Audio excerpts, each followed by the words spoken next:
Remember, it's been 50,000 years for us, but for him, it's only been... a few minutes. A living Prothean. Contact protocol with a new species. Assume hostility. At ease. I don't think our guest will be a problem. Commander, you may count on me. I am known as Javik. I'm Primarch of Palaven. We need the Krogan.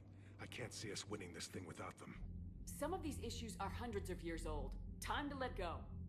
Sad to say, but any effort to ally these disparate groups seems doomed to failure. Hello everyone, welcome back to another round of Arbitration Studios as we continue our journey across the whole damn thing of Mass Effect 3. I'm JP Arbiter. And I'm Captain Jack. And we've screwed around long enough. Let's go to the Solarian homeworld and let's negotiate getting the Krogan on board for the Reaper War. Indeed. And this is like the first big indication that everything that you've done in Mass Effect 1 and 2 starts to pay off. Because we have, first off, we have Victus, who we brought with us from Palaven. Yep. And who is representing the Krogan? Krogan has a name. My boy! Oh, look at him. Oh, he's so magnificent. Look at the quads on him. I've got my own problems. Such a man. Scouts Such a Krogan. I care if a few Turians go extinct. But why should I care if a few Turians don't go extinct? And this is why I like Victus. Look, we're on the clock here. Let's be honest with each other for a change. Fine. I want to have babies. See, you know, what I love is the fact that they both immediately pick up on the fact that they actually get along. Like, as people, as individuals, they're like, no, I respect your stand where you coming from, and you respect where I'm coming from, and a lot of cut the bullshit. And a lot of the headbanging is cultural and is societal and is historical and has nothing to do with these two individuals as people. And sometimes it's frankly to just exhaust people so they're more amiable to give you what you want. Yeah. And Victus is approaching this on... I'm already exhausted. I'm already there. And I think a little bit that Victus is much more comfortable dealing with the Krogan than these folks, because they eat flies. Yeah. The other, you know, there's an interesting juxtaposition about the Solarians that I've been trying to understand, because the Solarians have been described as, because they're so short-lived, you know, they only live to about 40, maybe 50 years old on the outside. So, like, so they're fast thinkers, they're fast talkers, and they're supposed to be very adaptable to change. They're supposed to be able to say, fuck it, let's throw something at the wall and see if it sticks. But something about, and we see this with Mordin. Yes. Where like, there's something about the genophage itself where... like, suddenly they value the stability that it has been brought, even though the whole methods were barbaric. Modus operandi of them is, we'll figure it out.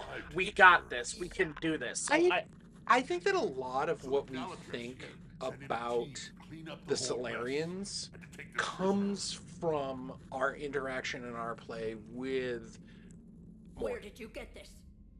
And I think that Mordin may not be. I think he might be a special case. Actually, I think it's just the opposite of that, because but you teed it up for me. What I think the Solarians are is because they are pound for pound more intelligent than every other species on the planet. What's it gonna be? Combined with their short-lived nature, that they don't take back or admit mistakes. That they can't see that they as an individual or they as a culture make mistakes. They Yep.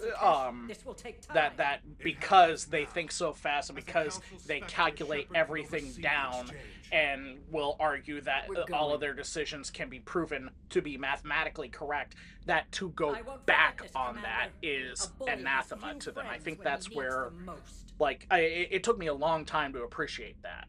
Yeah. And even when, and you know, maybe even, and we talked about this with the genophage of, was the genophage itself a absolute moral catastrophe? Yes, I don't think you and I disagree on that. But it's sort of like what choice did we have at the time? We could not stop them. Right. And yeah. Yeah, that's something that Bring them back, Rex. Don't worry. that a lot of people who like to look back on decisions made not just in the past, in the distant past, and apply modern moral judgments to those situations, is just like, you can't really do that because it's all well and good because you're living from the benefits of that decision. I think a lot of that Set her down. it comes with what choices. That's a very pretty setting. Yeah, it is. What choices are available? Well, I know one choice that's available right now, Yes. and that choice is a Krogan airdrop. Tell them the Dalatrash authorized this herself. Because, My boy. so let's do it. Let's see them try to Look at stop a him. Krogan air.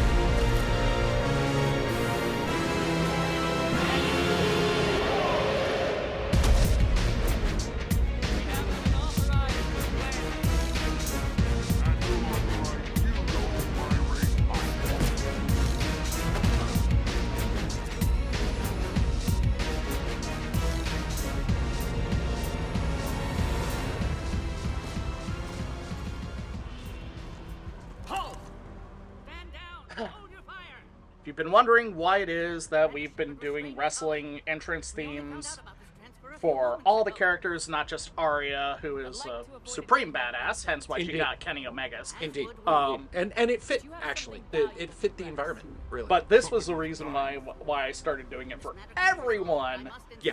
at their moments of sheer badassery. Yeah. I mean, really, my boy could take them all. And they all know that. Well, not the snipers, because you got to remember that that was in the middle of a cutscene, and cutscene bullets override all lore and logic. That's fair. That's fair. With war on everyone's minds, our Paddock people are on Wilkes, edge. one of the many characters that are introduced, we'll get to that thing later. One of the many characters introduced that's supposed to be the alternate in case your best friends die. Yes. I love that Joker calls him not Morden. Yeah. You can see this Yeah. contains sensitive information.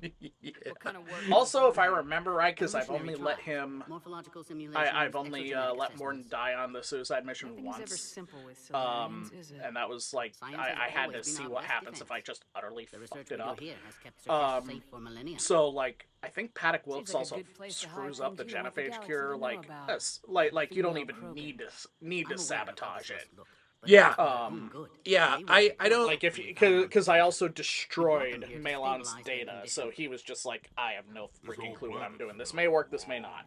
Had to be me. I'd like to see them. Somebody else would have gotten Get it wrong. Of course, I'll need to clear the lower levels. Thankfully, it will be. Thankfully, Paddock. Now, This is where all you did we? And I don't remember, because I'm old and been hit in the head way too many times. Did we save Captain Karahe? Karahe? Always save Captain Karahe. How about That's you what stay I'm here saying. and Like, fight one more honest to time? God, I kind of wish that Karahe became a squad member for 3. Yes. If it had been No, 100% Because yes. a soldier archetype He tipped you Solarian off about the females. and how to make that work. Yes, 100%. No arguments. I also like the character because where most He's a bit of a cloaca, but where most Solarians you run into are are either stealth scientists, First hint intelligence. right there that Rex knows Liara is a shadow broker. The other thing I love about Rex, and I do love Rex, the other thing I love about him is that he's so much smarter than anybody gives him credit for. Yeah. And he lets people think he is a big dumb brute. A big dumb brute. And in fact, he is his people's greatest hope. It's good looks. oh, There is that. But you've there never was a given up, and that professional wrestler who determination's was about to like pay off. had a master's degree in biology. I I forget who. D'Lo Brown was a certified public accountant. D'Lo Brown was a certified public accountant. Mick Foley has a master's degree in English. Glenn Jessup, Kane, is both a mayor of Knoxville, Tennessee, and he used to do taxes for everybody. He was So he was also a CPA. I believe he was also a CPA. You get a lot of intelligence going on there, and the same thing, you know, with the thing is that Krogan are depicted as being a certain way, and you find out going, like, if you really pay attention and you go through it, you find out that yeah, they are that way, but they are also intelligent. They are also the thing. Poetic. They also have art and music and we've likened it several times to the Klingons in Star Trek, and you see the Klingons in Star Trek in the original Star Trek series were not a great warrior society. They were just antagonistic dicks. Yeah. Then the Next Generation built them up to be this great warrior society, but they also were antagonistic dicks. But also pushed the It was more than anything else. It was it kind of started with the Undiscovered Country, but the Next Generation was already like moving down this line. Yeah. Of we appreciate theater, we appreciate art, we appreciate music. It's not quite to everyone's taste, but there's culture there. Yeah. And it's not all about being, big tough warriors. I mean, you have not heard Shakespeare until you hear it in the original. Of course, I have had to do As I this. said, Commander, don't touch that. Again, I would ask you to refrain from touching that. Perhaps don't touch I'm not that touching when it. I'm not in your touching it. language. I'd rather not refer this matter to No, a human and embassy. Really, you're gonna refer Touch to it all me you want. pissing you off You'll to never the find out embassy. what it does. You'll never find out what Are it humans does. really so deprived of stimulus that they must insist Yes, on yes, we touching do. everything? I'm afraid if you keep touching that, you risk a diplomatic incident. Again, touching Further a manipulation keyboard. of that object is grounds for further admonishment. Really, you must Where are we stop going touching with it. this? I must not stop touching Once it. more, the Solarian Union formally requests that you not touch that. And the captain of the SSV Normandy If demands you that I are do so touch it. enamored of that And there it object, I suggest is. you get your It's own a feces poop out. analyzer. We've already been down that road. No more. Oh. But here's the thing. Anybody that has ever done anything with biological science knows that a lot of it is analyzing poop. Commander Shepard. I mean, that's just how it I heard is. you were coming. There's nothing, See you again. there's our man. There's our Doing cloaca. no small part of Um, Vermeer. Hold the He'd be a line. soldier archetype, but he'd You work saved with my submachine investment. guns instead of rifles. Yes. But I would love having him on board. That would have been a great And same to idea. you, Dr. Tasumi. Honestly, I mean, Major. It seems I the Reapers prefer have a way a of team bringing of us alien, together. like I prefer a diverse team to just a bunch of Are the humans. Solarians Um, preparing for war with the And Reapers? I've heard what I they're doing to think your Earth. It makes sense I'm not that, sure with any the species exception of our best friends, Though that rumors suggest you're we are building on superweapons for sometime. 3 in particular, 2 as well, but for 3 in This business with the particular females that is part of it. we're dominated Turians. by. yeah. And they No, need I to understand why. Which is why I'm am just saying a me diplomat. personally. I like Do what having a can. diverse Leave it to the delegates. team. I Yeah. like having. Obviously, I like having my best friend Tally. How'd you get posted Because to this Tally is base, the Major? heat. I love I led Tally. the team on I Tachanka love me and some found the Tally. emails. Nasty Um, business. Malin may have meant well, but his operation was crude. Test subjects were unaccounted for. The females So easily you knew escaped the about lab. this? Are you kidding? I picked him up. Well, What you do know, think about bringing look, a female Krogan here? I trust this guy. Someone's got to do the wet work.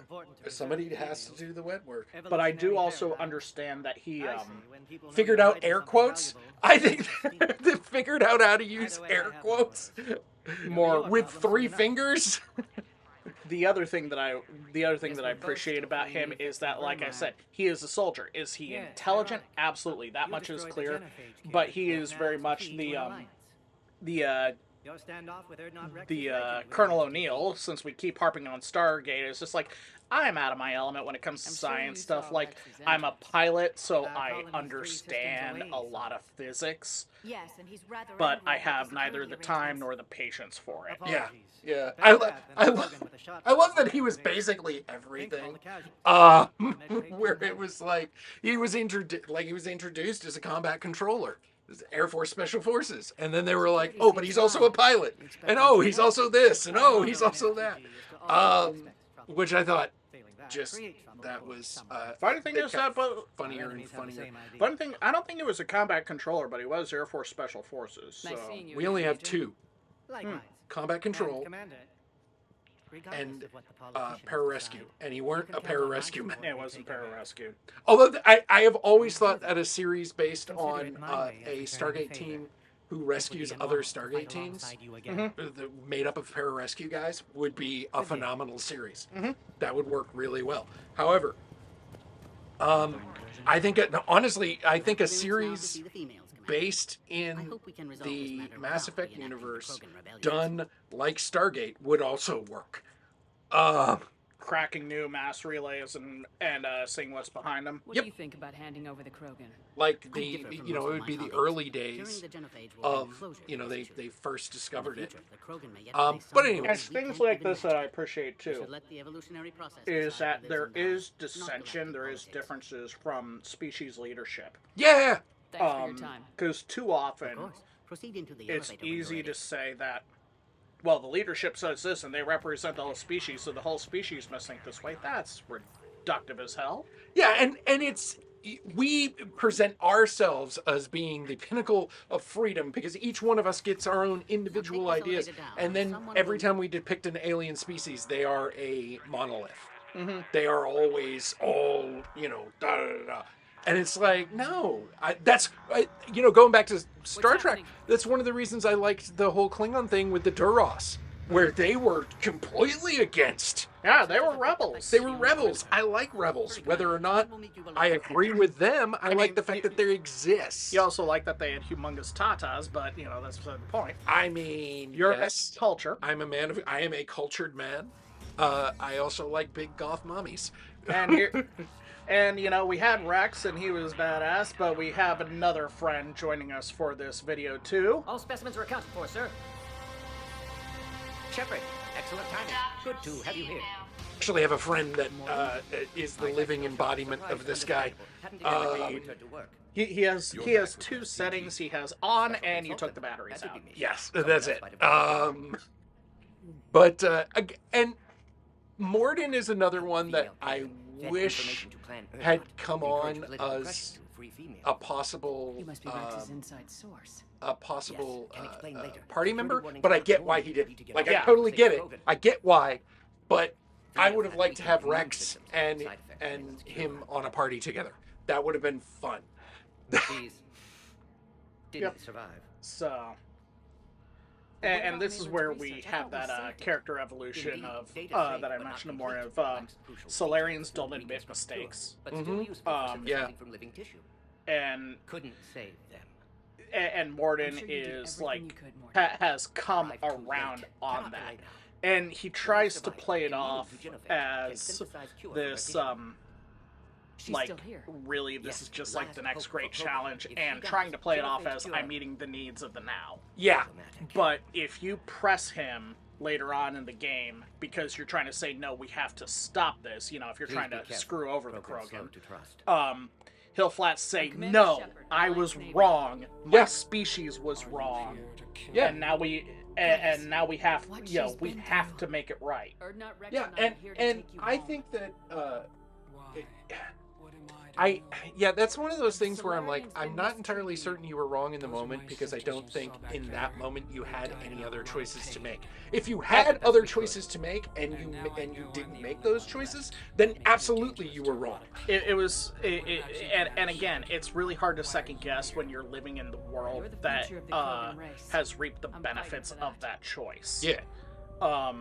Yeah, the classic hypothetical is dropping the bombs in the Second World War. Yeah. We cannot really criticize that action because we're coming up on 80 years since that decision was made, and it has unequivocally benefited the world.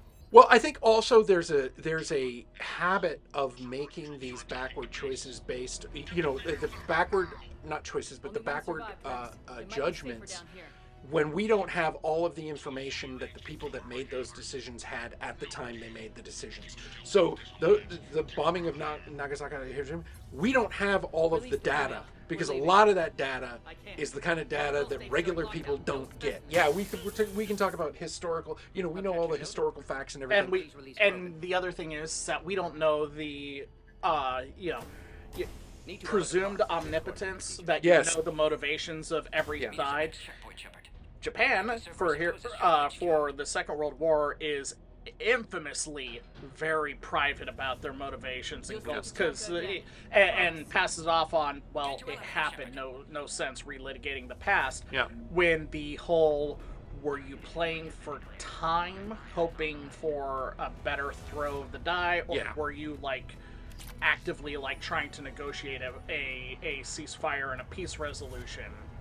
And Japan has never answered that question, because there were diplomatic overtures to Australia, to England during the whole thing, and there was apparently some overtures to Russia, but Russia was ready to begin their own land invasion of Japan at the time. So that's also and that has a lot, Russia factors into it a lot of that way. But I think that onto this though. Yeah, no, in this with the genophage, I think you have to looking at it story-wise, you look back and you go, what decisions did they have available to them? Humans weren't involved in that. Humans weren't there to give them the human, there's always another way, because we're silly. And I don't mean that in a dismissive way of humanity. I mean that in a way of humanity has this way of looking at things that is that should not work. But the other thing is that the Krogan were probably they were lobbing asteroids at planets and getting ready to march on the Citadel itself. So, that's I hate to say it, especially for an objectively terrible act as deploying the genophage, but backs were indeed against the wall. Honestly, if humans were involved, it might have been something worse. I mean, look, I'm surprised humans haven't determined how to use Mass Effect as a weapon of mass destruction. There's actually a couple of background details on, I don't think that principle in particular is in it, but there's a couple of nanotech weapons are barred by treaty. Yeah, it's so. As far as maybe if humans were involved, a better idea might have come out, because ideas are kind of what we do. These frickin' things. I think I've said it before, but if you ask me, for the next I don't even want it to be a full trilogy of games, but I would like a Mass Effect game where the whole crisis is that the Yogg have achieved space travel. They've hit the relays, and they are expansionist right out the gate. Yeah, and not even negotiating, not even bothering to communicate. So. Yeah, I would, if they were going to do... There goes the next Shadow Broker. If they were going to do, a new series but set in the same timeline, not 600 years ahead of time, or however long Andromeda was forward. I forget It's about 600 years. But if they're going to do that, right after the last game, whatever they make canon is canon. I'm not upset with that. Whatever it is, it's their story. I'm just along for the ride. I don't complain. Whatever they make canon and they go forward from that, I think that that's having a threat that is not galactic. Like, is not the Reapers coming in and, like, that is not galactic. Having something, a mundane threat. A short-term threat. A short-term threat. Or even here's the thing, even a long-term threat that is not hell-bent on destroying everything. I would not mind a series where the villain was mustache twirling. I like a good mustache twirling villain. I do not look down on the mustache twirling villain. And that's why I focus on the Yogg, because the Yogg being expansionist is perfectly within their mentality. Yeah. They're not even mustache twirling, they're just doing what they do, which is everything is a fight for dominance. Yeah. And when I say... And classically, particularly in autocracies, and the Yogg by default are governed by autocracy since it's a fight for dominance. Saying let's not fight each other, let's fight all these fuckers. Yeah. And dominate them instead of each other. My take, when I say mustache twirling villain, I don't necessarily mean like a literal mustache twirling. I just mean a mundane, everyday evil that you see all the time, not world-ending, like, can they really be called evil? Cerberus in Mass Effect 1. No, Cerberus. Cerberus, period. I mean, just Cerberus. Yeah, like, I mean, being involved in 3, mucking up the works, was a great way to do it, and I loved Cerberus's involvement in 2. But Cerberus didn't want to destroy the universe, they just wanted to control it. Mm-hmm. They didn't want to kill everybody, they just wanted to... This is a great sequence, and one of the reasons why I always bring Garrus onto this mission. So... Oh, shit. How do I not have one of those? Garrus is a man of refinement. I mean, yeah. So, right here, gameplay and, gameplay, mechanics, and choreography-wise, you can tell that, first off, I'm pretty confident that this sequence, this level, Sur'Kesh, was one of the demonstration levels, which is why it looks so bloody choreographed and refined. Yeah. Because this was used to advertise, essentially, the game to the public. But it's a lot of, like, first impression stuff, even though how we've played it is very much... and how I've traditionally played it, you encounter a bunch of things. Like, we've encountered the engineers already. We've encountered... the Atlas mech is going to get a hell of an introduction, but we've fought 3 of these damn things already. Yeah. So. And this is the best introduction for the Atlas mech in the game. Uh-huh. Period. Or of any mech, I think. Literally shouting Leroy Jenkins as it drops from orbit. Oh, yeah. Yeah. And the fact that that's a possibility, like, you wouldn't even think that, like, at first you're like, wait a minute, what? They can do that? Think about how, America didn't invent airborne infantry in warfare, but we certainly perfected it.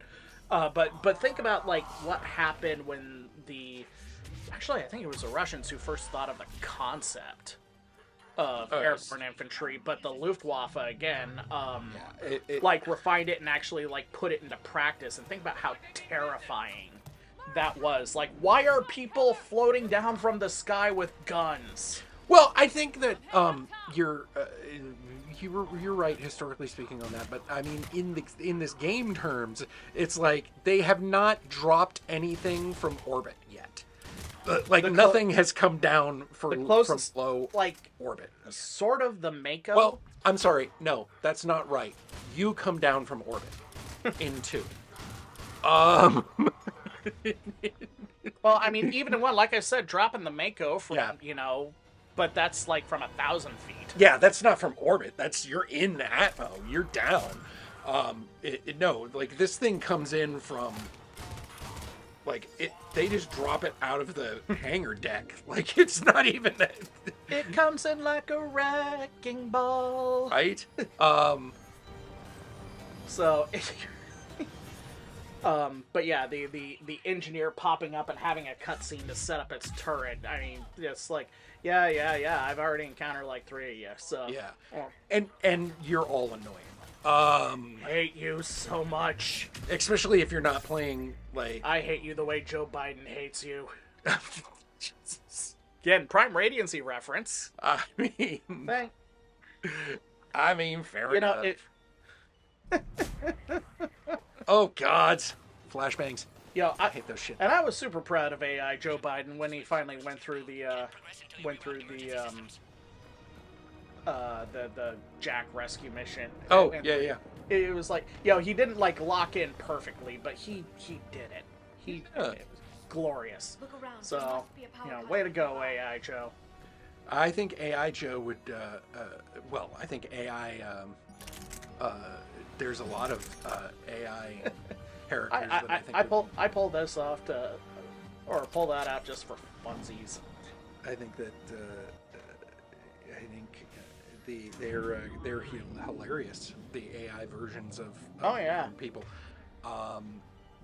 Now you have the sticky bombs. Indeed. I don't care that it completely blows my recharge rate. I want the grenade pistol. Plus, it makes dealing with the shield assholes so much easier. Right? Boom!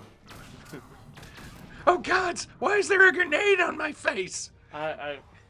So like back when I was in college, and this is before you and I met, there was a Halo tournament for the entire for all 3 campus dorms, and it was one of those things. I don't know how much you know about Halo multiplayer. Nothing. It's a little after my time. Halo 1's multiplayer map sucked. Like the one famous capture the flag map. Mm-hmm. That was just like this great big thing, and like everyone made a cartoon series out of it. Was like the one that was actually like semi-balanced. But everything else was just terrible. And so whenever the map was drawn, there was one map that was just 2 hallways separated by a wall, so you could just loop around ad infinitum. And I figured out the loop where I could just like keep collecting sticky grenades and then sneak up and get people as they were climbing a ladder, because that was one of the ways to bypass the great big hallway. And people were just like, "Where the hell are you?" I was an Unreal Tournament guy. What was the one on the asteroid with the 2 towers? Yeah. Again, actually, when it comes to like multiplayer maps, it's terrible, but everyone loves it. Yeah. Maybe in point of fact it's called 2 Towers. I forget what. I mean, honestly, I can't even. Like mentioning Unreal Tournament, everyone knows what the hell we're talking about. Right, and I honestly can't remember. I can't remember the gameplay. I can't remember anything about it other than the fact that I did play it. What was your gun of choice for? No idea.